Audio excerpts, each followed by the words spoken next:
Oregon head coach Dan Lanning, kind enough to give us some time. The 9th-ranked 7-1 Ducks getting ready to head on the road and take on Iowa. Coach, good afternoon. How you feeling? Doing great. Appreciate you guys having me. Appreciate you. Yeah, appreciate you, Coach. All right, and so tell me, you're the master motivator, one of my favorite people in college football, watching the way you get the messaging out to the team. Do you guys spend any time talking about using things like the college football playoff rankings and any of the stuff people say about you after Tuesday night? Not really. We just focus on trying to win games and what's it take to win games. That's it's kind of the outside noise, call it the machine around here. We're not really worried about the machine. Well, I certainly, you and the coaching staff who have been doing this for a while aren't, but you're dealing with 18 to 22-year-olds who look at social media, look at all this stuff. So what do you say to them? I think the ultimate lesson always for our players is, what do you control, right? Focus on the things that you control. And that's what we really worry about is that. And you said it, 18 to 22-year-olds, it's a little bit different, but remind them to redirect their focus and what can they impact. And when we do that, the rest takes care of itself. Certainly, that's been a great message for you in your time at Oregon. You guys are perennially one of the best teams in the sport. Mention that night spot in some small part due to the fact that the game against Indiana, who right now the number 2 team in the country, didn't go your guys' way. With that as a juncture, great on great an opponent, what did you guys come away learning about yourself as a team after that loss?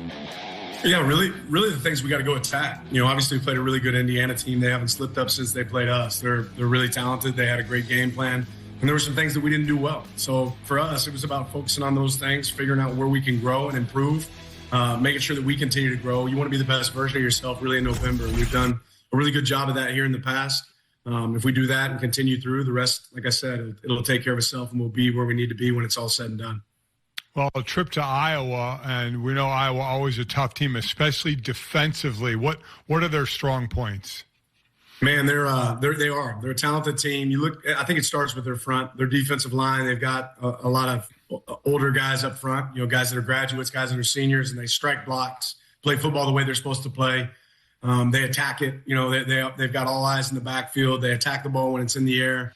They're really aggressive. You can tell they tackle at practice. You can't always tell that when you watch college football teams at times or NFL teams. These guys obviously tackle at practice, so they present a really good challenge there. And, Phil Parker does as good a job as anybody calling a defense.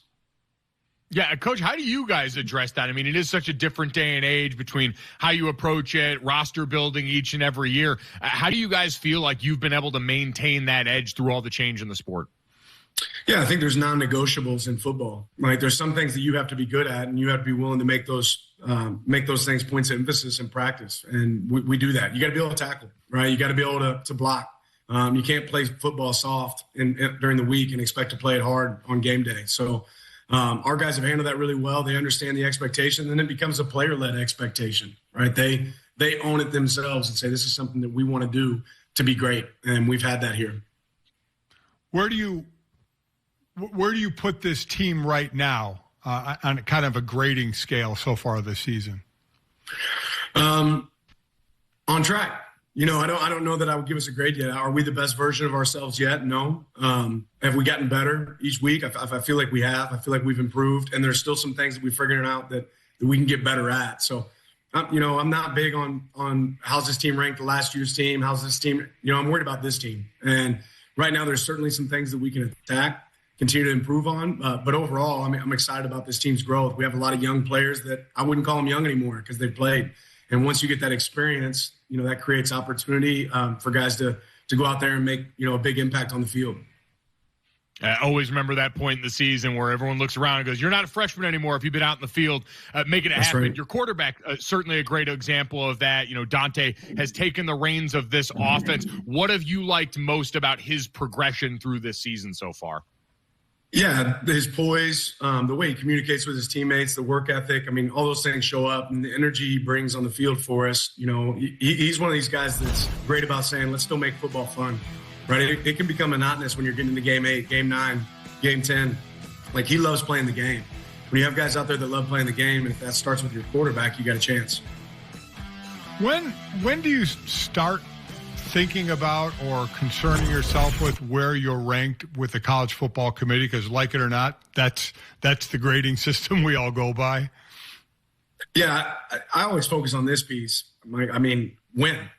If you win, you don't have to worry about it, right? Winning takes care of itself. So I'm much rather focus on what's it take to go win than worry about where somebody else ranks us. And ultimately, if you don't do that, you don't deserve the right to be upset if it doesn't go your way.